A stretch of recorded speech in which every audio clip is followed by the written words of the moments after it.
اچھا مولانا تھوڑا یہ بتائیے کہ عمران خان صاحب کو کس طرح آپ ڈسکرائب کریں گے؟ کیونکہ آپ کے ساتھ ان کا بڑا ذہنی ہم آہنگی بھی کہی جاتی ہے، آپ سے وہ مشاورت بھی کرتے رہتے ہیں. آج کل ان کے اوپر کرٹیسزم بھی بہت چل رہا ہے کہ وہ فیصلے شاید بہت زیادہ روحانیت کی بنیاد پہ بھی کرتے ہیں. اس میں آپ کا نام تو نہیں آ رہا، لیکن آپ کا اوور آل عمران خان جو پرائم منسٹر بننے سے پہلے اور پرائم منسٹر بننے کے بعد آپ کا تجزیہ کیا ان کے بارے میں؟ کس حد تک کامیاب ہوئے ہیں وہ اپنے کلیمز اور مینیفیسٹو میں؟ دیکھیے، سب سے پہلے تو میں یہ وضاحت کروں گا کہ سیاست میری فیلڈ نہیں ہے، ٹھیک. اور سیاسی سوجھ بوجھ کا میں دعویٰ نہیں کر سکتا. جو چیز لا ادری نصف العلم، صحیح. حدیث امام مالک کا قول ہے کہ میں نہیں جانتا، یہ آدھا علم ہے. صحیح. آدھا علم ہے. صحیح. سیاست میری فیلڈ نہیں، اس کے بارے میں میرا کوئی تجزیہ یا کوئی گہرائی کی نظر نہیں ہے.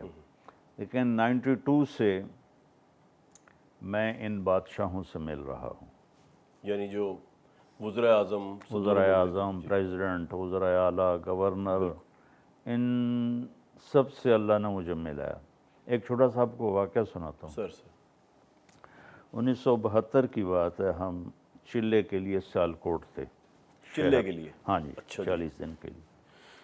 تو وہ ایک کنسیپٹ تھا، اب بھی ہے لیکن اب شکر ہے کافی کلیئر ہے کہ یہ وہابی ہیں، یہ گستاخ رسول ہیں، یہ نبی کو نہیں مانتے ہیں. تو وہ سیالکوٹ کی ساری فضا ایسی تھی، تو ہمیں اتنی گالیاں دیتے تھے، ماں بہن کی گالیاں نکالتے تھے.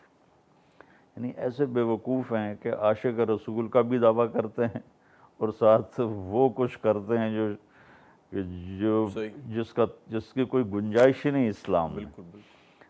تو مجھے بڑی تب بھی چڑھتی اور پریشانی بھی ہوتی کہ یار یہ کیا ہے، کوئی ہماری سنتا ہی نہیں. تو رمضان کا مہینہ تھا، تو ایک افطاری پر ہم بیٹھے تھے، تو ہمیں، اور میری بدگمانی ہے یہ کہ لوگ بہت ہنس رہے تھے ہمیں دیکھ کر یا اپنے طور پر. ٹھیک. تو میں نے یہ سمجھا ہمیں دیکھ کے ہنس رہے ہیں. آپ کے حلیے یا آپ کے اس کو؟ ہاں، ٹھیک. ہو سکتا ہے غلط ہو یہ. تو میں نے اپنے امیر سے پوچھا کہ مطلوب صاحب، کبھی کوئی وقت آئے گا لوگ ہماری بات سنیں گے؟ تو وہ کہنے لگے بیٹا ایک دن بادشاہ بھی سنیں گے. واہ. مجھے نہیں پتا تھا کہ یہ جملہ میرے اوپر فٹ آئے گا. واہ. چونکہ میں نے جس فقر کے ساتھ پڑھا اور جس مشقت کے ساتھ پڑھا، اس میں یہ بات ایک وہ دیوانے کا خواب تھا. تو 92 میں میری پہلی ملاقات وسیم سجاد صاحب سے ہوئی، جبکہ وہ 6 مہینے کے لیے صدر بنے تھے. صدر بنے. پہلے وہ چیئرمین سینٹ تھے. جی. تو اس وقت سے عمران خان تک میری ملاقاتوں کا مقصد صرف ان کو کوئی نہ کوئی خیر کی بات بتانا ہے. آپ ان کو تلقین کرتے ہیں یا ملتے ہیں ان کو ہیڈ آف اسٹیٹ؟ بالکل. اچھا. بالکل سب. اچھا، عمران صاحب کا بتا رہے تھے. تو عمران صاحب بہت خوبصورت خیالات کے مالک ہیں. ایسی سوچ میں نے کسی حکمران میں نہیں دیکھی. وہ اس کو کر سکتے ہیں یا نہیں، یہ ایک الگ ایشو ہے، چونکہ یہ اکیلے کا کام نہیں. ایک معاشرے کو نماز پہ لانا یہ کوئی ڈنڈے سے تو نہیں ہو سکتا. ایک معاشرے کو سچائی پہ لانا، دیانتداری پہ لانا ایک بندے کی ذمہ داری نہیں ہے. ایک بندے کے ذمہ نہیں ہے، اور نہ ہی ایک بندہ کر سکتا ہے. ریاست مدینہ کا تصور دینا اور اللہ کے نبی کی زندگی کو اتنا کوٹ کرنا. جب ایز اے پی ایم میری ان کی پہلی ملاقات ہوئی تو انہوں نے مجھ سے کہا کہ میں چاہتا ہوں کہ میری یوتھ سیرت نبی کے ساتھ جڑے. یہ میرے لیے بہت ہی حیران کن بات تھی. اچھا. کہ مجھے آج تک کبھی کسی بھی حکمران نے کہ جی ہم ملک کی بہتری کے لیے کیا کریں، یہ تک بھی نہیں پوچھا کہ ہم ملک کی بہتری کے لیے کیا کریں، اس میں نبی کی، اللہ کے نبی کی طرف سے کوئی رہنمائی ہے تو ہمیں بتائیں. نہیں، نیور. میں بات کرتا تھا جا کر.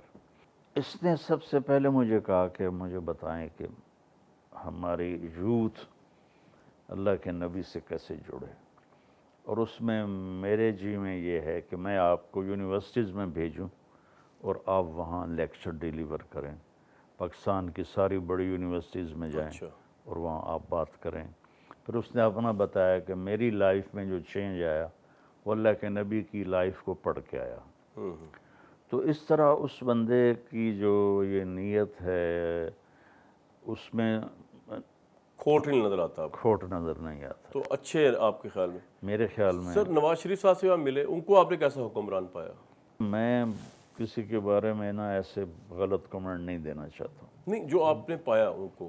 بس میں نے عمران خان کا آپ کو بتا دیا۔ کسی اور کے بارے میں غلط کمنٹ نہیں دینا چاہتے؟ اچھا ٹھیک، یہ تو بہت زبردست آنسر ہو گیا ویسے۔ بالکل ٹھیک، لیکن آپ کی ان سے ملاقاتیں ہوئی تھیں جب وہ؟ بہت زیادہ۔ کوئی اداؤں کی پسند آئی آپ کو؟ کوئی ایک انسان کی، کوئی، میں یہ نہیں کہہ رہا آپ ان کو تجزیہ کریں ایز اے حکمران، انسانی لحاظ سے کوئی اداؤں کی پسند آئی؟ بہت عالی اخلاق والے تھے نواز شریف ہیں ابھی گئے ہوئے لیکن ہیں وہ یہاں نہیں نا، اس لیے آپ نے جس سکون سے کہا ہے وہ ایسے موقع پہ ہوتا ہے جب دنیا سے چلے جاتا ہے۔ نہیں وہ یہاں سے گئے ہیں۔ جی جی جی، اچھا، اعلیٰ اخلاق، وہ سر کس طرح آپ کو لگا کہ کوئی واقعہ آپ کے ذہن میں کوئی؟ جب بھی میں ملنے کے لیے ٹائم بنا تو وہ ہماری گاڑی کے انٹر ہونے سے پہلے دروازے پر کھڑے ہوتے تھے، اچھا، اور پھر جب ہم آتے تھے تو پھر اس کے بعد ہمارے ساتھ وہ انٹر ہوتے تھے۔ تو اخلاق آپ کو لگا بڑا، ماں باپ کے بھی بڑا سنے مؤدب رہے ہیں؟ جی، والدین کے بھی بہت رہے۔ تو ان کی کوئی آسانی ہوگی؟ کوئی دعا کرے ان کے لیے، ان کی بڑے مشکلات میں؟ جی، اللہ تعالیٰ آسانی کرے، اللہ کے ہاتھ میں ہے۔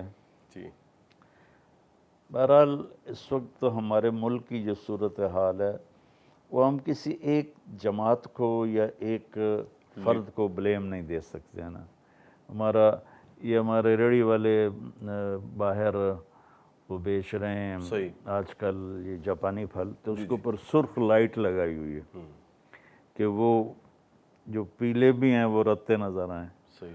تو جب یہاں یعنی گہری روٹس تک بددیانتی ہے تو اس میں ہم ایک کو، تو سر کوئی امید بھی نہیں ہے کوئی ایسی لیڈرشپ یا کوئی ایسا انقلاب آئے گا فیوچر میں ہماری زندگیوں میں، پاکستان کو جو بدل دے، جس طرح آپ فرما رہے ہیں ایسے ہی ہونا چاہیے تھا؟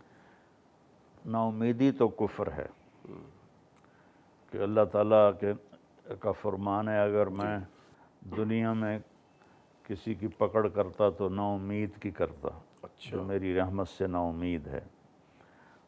تو ہمیں نا امید تو ہونا نہیں چاہیے۔ اس ملک کا جو بننا ہے وہ کوئی ڈرامائی یا کوئی اچانک نہیں ہے، پوری پلاننگ ہے میرے اللہ کی۔ صحیح۔ اس کا نیوکلیئر پاور بننا یہ اللہ تعالیٰ کی طرف سے ایک بلیسنگ ہے۔ بالکل، کوئی نہ کوئی ایسا اللہ ضرور کرے گا کہ یہ اندھیرا چھٹے گا انشاءاللہ۔ انشاءاللہ۔